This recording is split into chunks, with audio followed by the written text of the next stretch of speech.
Hi guys, welcome back to Sacred Vedic Astrology. My name is Samantha. I'm a professional Vedic sidereal astrologer. So today we're going to do a really fun chart analysis on the infamous Lana Del Rey because I think she has one of the most interesting and just spot on charts that I've seen, and we do have her exact time of birth, so I am going to pull up her Vedic sidereal astrology chart for you guys to follow along with as well.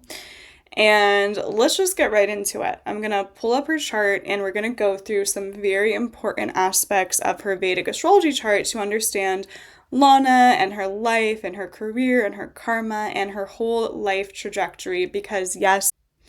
All right, so here we have Lana Del Rey's Vedic sidereal astrology chart that is pulled up. So you guys can follow along and have a visual reference point as well too, which I find so helpful and useful when we're doing Jyotisha because it can get very confusing with so many different aspects and so much complexity to just listen to a chart reading. I think it's really cool to have that visual representation as well too. So let's get started with Lana Del Rey's Vedic sidereal astrology chart. So the way that we always start reading charts and doing analysis is always going to be with the first house.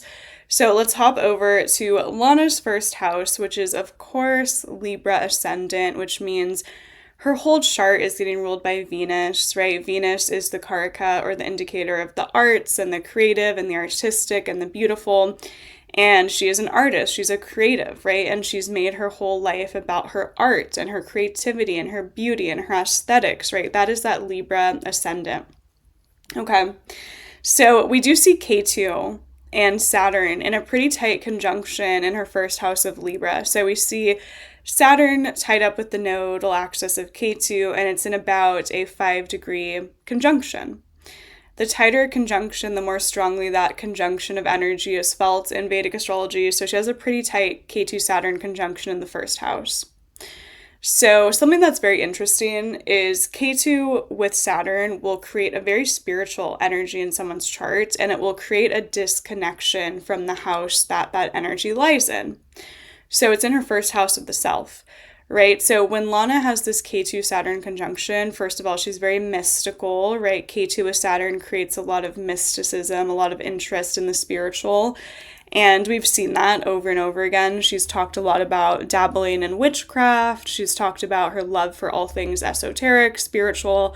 So we see that Ketu-Saturn on the ascendant, meaning she has this sort of disconnection from herself in the sense that she can really let go of herself and her ego in this lifetime.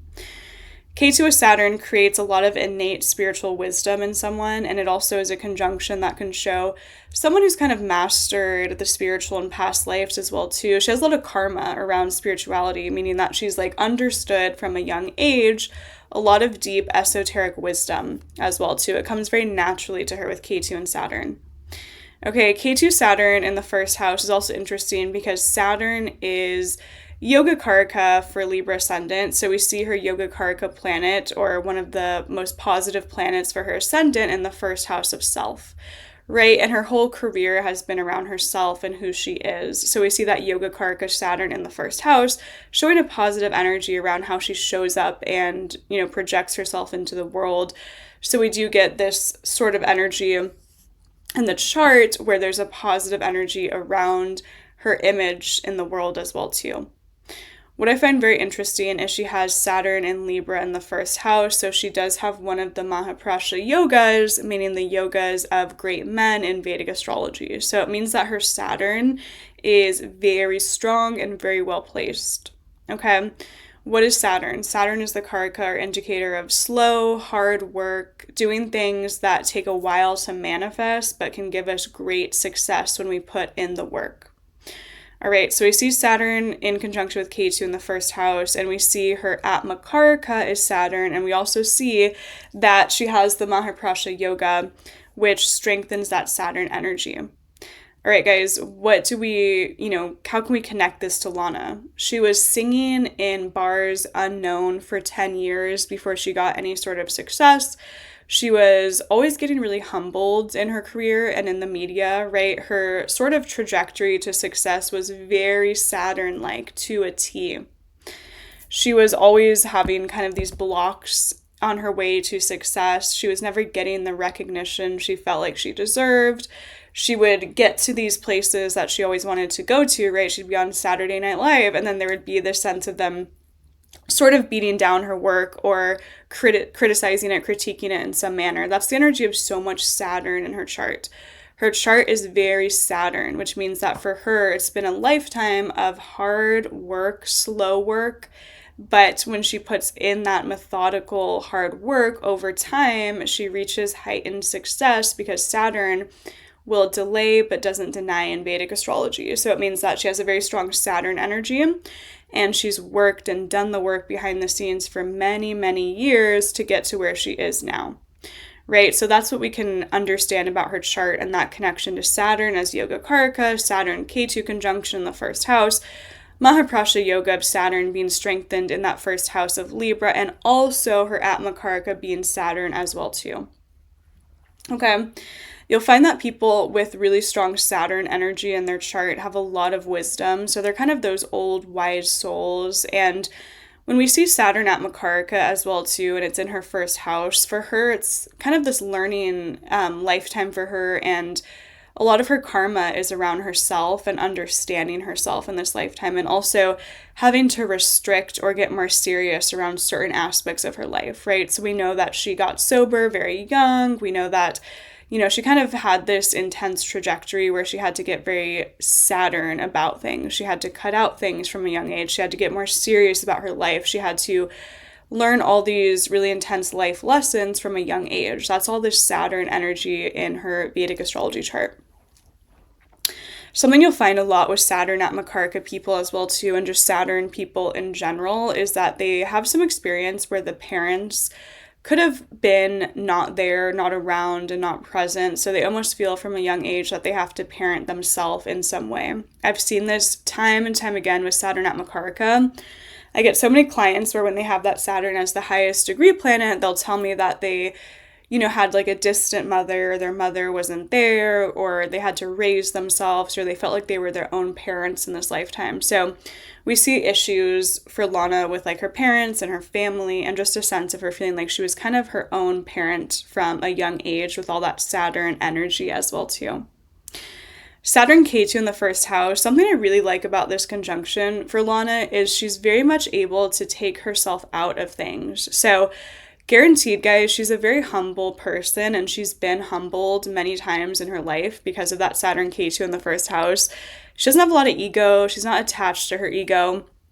And I made a video on this, and then I found this article not that long after I did like a TikTok video, which if you guys don't follow me, you should absolutely follow me on TikTok as well too. But I made a TikTok analysis on her chart, and in that video I was saying that Lana doesn't have an ego in this lifetime because she's been humbled a lot. And then I saw this article online where verbatim she says, there's not much of her ego left because that's been, kind of shredded from her so many times. So I'm telling you guys, like Vedic astrology, we see it, we see everything. And then you'll find that these celebrities and these people will talk about their Vedic astrology placements verbatim. And that's kind of that subconscious understanding they have of their chart as well too. So I did a chart analysis saying that, and then she came out with an interview saying that she's been humbled a lot and doesn't really have much of her ego left.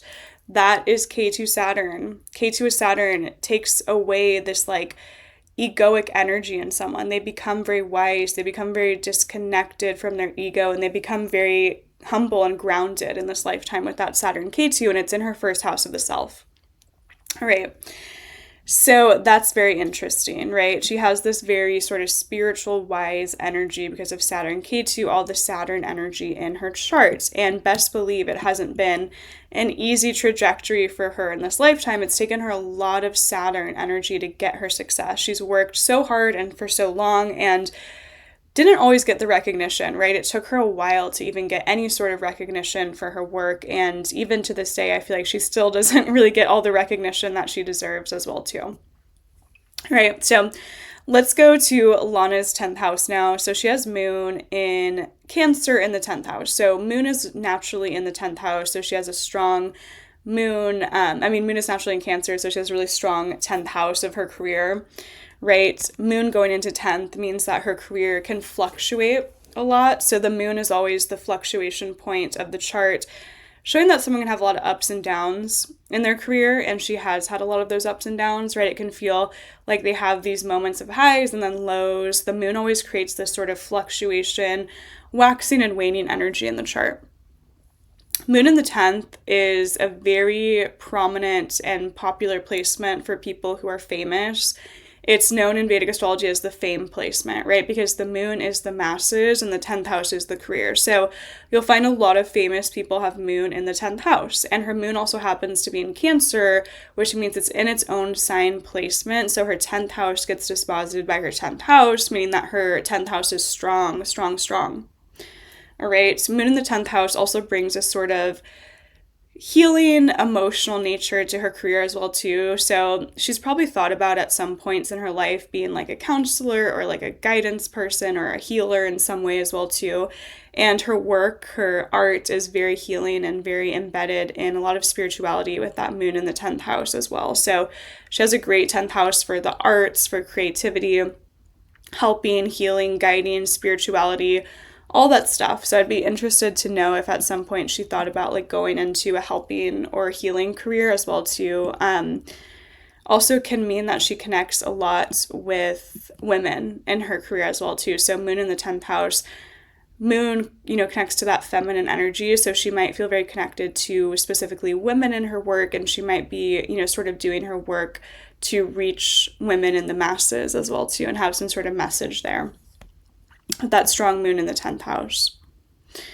All right, so then let's hop over to her sun, her Mars, and her Mercury all in Gemini in the 9th house. So we see her sun, Mars in Ardra Nakshatra, and having Sun and Mars in Ardra does create a strength of that nakshatra in her chart, and Ardra is known as the teardrop in Vedic astrology. So she has songs called Pretty When You Cry, right? She has music where she's talking about crying and tears a lot. That's that Ardra. It's a very stormy nakshatra. So it connects to this energy of someone having like intense emotions, intense ups and downs in this lifetime, and they can really channel it into art and creativity. It's not an easy nakshatra. It's kind of this dark night of the soul nakshatra in Vedic astrology, meaning that someone goes through a lot of intense experiences, and through those experiences, they come out of it with some sort of creative inspiration or some sort of message or something they want to give back to the world. So we can see with that Ardra nakshatra so strong with her Sun and her Mars that it's definitely not been an easy road for her, right? She's had a lot of those emotional ups and downs. She's dealt with a lot of, storms, so to say. And she connects a lot with teardrops and crying and that emotionally intense energy as well too with that Ardra nakshatra. All right, we see Mercury in its own sign of Gemini. Mercury does really well in Gemini, which Mercury is our speech and our writing and our communication, right? All these planets are in the 9th house of philosophy and higher education and learning and travel. And this has been a huge theme for Lana's life, right? Whenever we see a lot of planets sitting in a house, we know that that house is going to be very active in someone's life constantly. There's going to be themes of that house playing out. So get this, when she was in college, she actually studied philosophy and metaphysics. That's literally the 9th house, right? Sun, Mercury. Mercury rules education. And she has that Mercury, Mars, Sun all sitting in that 9th house of Gemini, meaning that she did a lot of philosophical pursuits, higher education, learning about the spiritual, the metaphysical. I mean, who majors in metaphysics in college? That's a very rare major, and it's literally showing that Mercury, which can rule education and schooling, is in the 9th house of that spiritual, philosophical energy and education as well too. So whenever we see a heavy 9th house in someone's chart, it will show that someone is very philosophical. They're very connected to that higher learning, that higher wisdom as well too. So guaranteed, guys, she loves to read books on like metaphysics, spirituality, higher learning, topics of that nature as well too. She's very much, kind of a spiritual seeker with that heavy 9th house. All right. And Mercury, well placed in Gemini, also shows that she is really good with the written word, right? She writes a lot of her music. She's a really amazing writer. That's that strength of Mercury in Gemini. And it's in the ninth house. The ninth house is a positive house. The ninth house is really spiritual. It's really philosophical by nature. So she writes in a very spiritual and philosophical way as well, too.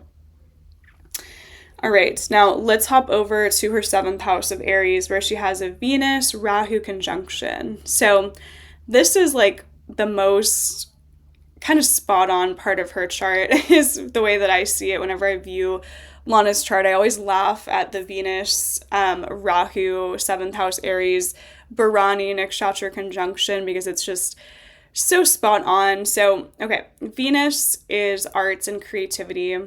Rahu is something that we feel this like burning desire towards. It's what we're learning all about in this lifetime. It's in her seventh house of relationships and marriage. So a few very important aspects of this. One, Venus Rahu people are learning all about relationships and, connecting so much to the relationship energy of their chart, because Rahu is pushing them in that direction. And Venus is the kark of creativity. So all of her creative sort of work is always around relationships, and usually more toxic relationships, because it's in Aries, disposited by Mars. It's in that Bharani Nakshatra. So it's really, she's attracting and writing music and creating music around these sort of Mars, Aries type relationships. They're fast paced, they're intense. Venus Rahu gives this like intense sort of energy in relationships and connections, and can also show a lot of foreigners in their relationships as well too.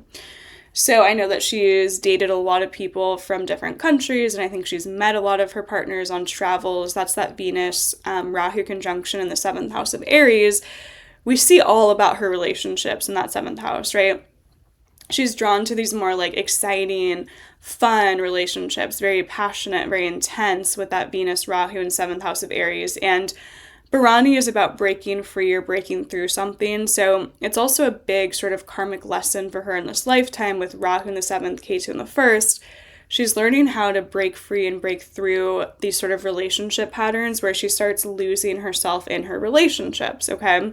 Because Ketu in the first, Rahu in the seventh, the whole axis of Rahu and Ketu is showing us that her karma is around herself, Ketu in the first, versus her relationships, Rahu in the seventh. So she's trying to find balance between those two areas of life in this lifetime. So all of her karma, she came in with really strong karma about learning about relationships, and all of her music is about relationships. Everything she writes is about relationships. And Ketu in the first, Rahu in the seventh, when she gets into relationships, that nodal axis gets activated, meaning that she can really lose herself with Ketu in the first. She can get disconnected from herself. Ketu is disconnection. Rahu is overbearing because of the relationship. So she's learning to balance that axis. All right. And that Venus Rahu conjunction gives a lot of creativity. It gives a lot of sort of sexual, charismatic energy as well too. She's very much focused a lot on creativity and love and relationships in this lifetime because of that. All right, and this is interesting as well too. If we hop over to her D9 Navamsha, she has Venus in the seventh, and it is in Libra. Okay, so she has a Mulavaya Yoga in her D9 Navamsha, which means that it's as if Venus is stamped on her forehead. And Venus is the energy of creativity, love, beauty, music. So we see that strength of her Venus Rahu in the seventh in the D1, and then she has Venus in Libra in its own sign in the D9. So best believe she's all Venus. Like, she is Venus. Venus Rahu in the seventh, Kendra Ingle house, and then Venus in a Kendra Ingle house in the D9 Navamsha in its own sign placement. Such a creative chart, such a chart for the arts, but also a chart where she is really drawn to love and romance because of that strength of Venus in the seventh, in the D1 and the D9, and then Venus with Rahu. Okay, so she's learning all about herself through relationships with that Venus-Rahu conjunction in the seventh, and then Venus in its own sign, Mulavaya Yoga in her D9 Navamsha. Best believe that she is all about Venus. She's about love. She's about beauty. She's about sensuality. She's about creativity, all right? She has a very strong Venus and a very strong Saturn in Shadbala as well, too. So if we go down here, we're looking at the Shadbala chart and we can see how her Saturn is high and her Venus is high. All right. And she has that strength of Saturn in her D1 with the Mahaprasha Yoga. Then she has that strength of Venus in her D9 with the other Mulavaya Yoga. So another Mahaprasha Yoga. So she has such a strong Saturn-Venus energy. Okay. And Saturn is also the Karaka, or the indicator of career in Vedic astrology, so it can also key the career as well too. And Saturn aspects all those planets in the 7th house by opposition, right? So Saturn is aspecting Venus, aspecting Rahu, so it means that we're seeing that the career is also very connected to Venus and Rahu, which would be creativity, artistic talent, and, you know, doing things that connect to like love and relationships in that 7th house as well too. So all of her music and her creative career has always been about relationships. So we see all of that. It's very clear. It's very obvious, right? I've said this in a video before where I was analyzing Jim Morrison's chart, but Vedic astrology is very literal. It's like very literal. It's like you'll see things that are placements and it's just like exactly the way it is as well too. All right, so another really important part of her chart is she does have Neptune in the 3rd house. So I find that Neptune in the 3rd house gives people very out-of-the-box, spiritual, interesting, creative talents because 3rd house is the house of writing and the hands, and it's a very creative energy as well too. So she's very like spiritual in her work and her creativity. There's always this like philosophical, spiritual undertone to a lot of things that she does as well too. Another thing that's interesting is her 1st house lord is literally in her 7th house. So her whole chart gets disposited by her 7th house with Venus and Rahu. So it means that, again, there's this huge theme for her in this lifetime where like everything she's learning, everything she's experiencing is through those 7th house of relationships. Like this is a relationship heavy chart, meaning that she's learning so much through other people in this lifetime. She just has to be careful of constantly losing herself with K2 in the 1st house in those relationships. All right, they really can take her away from herself. Now, what's interesting as well, too, is Lana's 5th house of Aquarius gets disposited by her 1st house. So it means that we're bringing all this 5th house energy into her 1st house. 5th house is the most creative place in the chart. So 5th house is all about creativity. It's going into her 1st house, meaning that she comes across very 5th house-like. She comes across creative, artistic. So that 5th house goes and gets disposited by her 1st house of the self as well, too.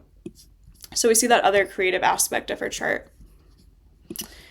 Now, what I find interesting as well is she does have, a lot of this energy in her charts of being super creative and so much connected to creativity and writing and the arts and all of that stuff because of the strength of the Mulavaya Yoga and the D9 of Vamsha, Moon in the 10th house, Venus with Rahu in the 7th, Kendra Angle house as well, too. But there is also this strong theme of philosophy and higher belief and feeling very connected to being sort of spiritual and metaphysical and also charitable in this lifetime. So the charitable aspect is interesting because when we flip her chart from Chandra Lagna or Moon as the ascendant, we see that Sun, Mars, Mercury all goes 12th from the Moon. So that's a lot of energy, 12th from the Moon, right? And the 12th house is the house of charity. So Sun, Mars, Mercury all going 12th from the Moon. I mean, a few things there. One, she definitely is very connected to travel and foreign lands in this lifetime. And I know that when she was younger, she got sent away to foreign countries, different places. She has a strong 9th house from Lagna or Ascendant and strong 12th house from Chandra Lagna or Moon as the Ascendant, which means this is a very foreign heavy chart, Venus, Rahu in the 7th. This is the chart of someone who's traveled and been to all sorts of foreign lands and places, all right? But another thing about all those planets going 12th from the Moon is that she is very charitable and she's very connected to charity as well. 12th house is the house of charity and giving back. And then we see K2 Saturn on her ascendant. So I don't know if we always hear about this side of her, but she's definitely done a lot of charity and given a lot of herself to charity and organizations as well in this lifetime. All right, so that's an important part of the chart that I don't think we always so much see about her is the side of her that's very charitable. She's very giving. When planets go 12th from the Moon, someone is very giving. They're very charitable in this lifetime as well too. And with so much energy in her 9th house, you'll find when people have a strong ninth house, especially Mars there, Mars is the karga for like justice, and the ninth house is very much just like justice seeking house as well too. She's also very connected in this lifetime to like righteousness and justice, and she feels very strongly about wanting to help others and give back as well too. So that's a part of the chart that maybe people wouldn't like know about her, but she is very charitable and she is very connected to, you know, that ninth house, like philosophy and higher learning and travel and all things sort of spiritual and esoteric as well too. Again, she literally studied metaphysics in college. Like that's the ninth house to a T. Mercury there of education, the ninth house of philosophy. She literally studied philosophy when she was going to school. And also K2 on the ascendant is interesting because K2 is an energy when it goes into the first house where people can seem very disconnected and kind of like spacey and kind of, you know, outcasted or different from the world. And she's had some sort of song where it talked about in the beginning, there was like a monologue from an old movie, and in it, it was like, I'm not of this world. You know, I've figured it out. I'll never be of this world, right? That's K2 in the first house. People feel very disconnected from the world around them because K2 is what we feel disconnected from. All right, so there's sort of this disconnection aspect of herself to the world. She feels kind of separate. She feels different from the world. She feels very isolated from the world a lot of the times as well too, which I'm sure got even more heightened through fame, right? Because we'll see that K2 in the first house can very much so be a fame placement, and Moon in the 10th is also a really strong fame placement as well too. So her chart is also that of fame, and she also has, you know, that really strong Mulavaya yoga in her D9 Navamsha, showing that as she gets older, she only goes more and more towards art and more towards creativity and more towards love and relationships, all right? It doesn't stop in her D1 to her D9. Her Venus only strengthens as she gets older, so she's going to always be really connected to making art and being creative and being a musician and being that very creative, artistic person in this lifetime. All right, so this was a chart analysis of Lana Del Rey's chart, some things that we could see and some themes that are so important and so strong in her chart. Let me know down below what you think of Lana and her life and her music and how we can pretty much see everything through the lens of Vedic astrology as well too. All right, I hope you guys enjoyed, and I hope you guys have such a beautiful, blessed day. Subscribe for more content coming up soon. Bye, guys. We can see it all, as always, in Vedic astrology.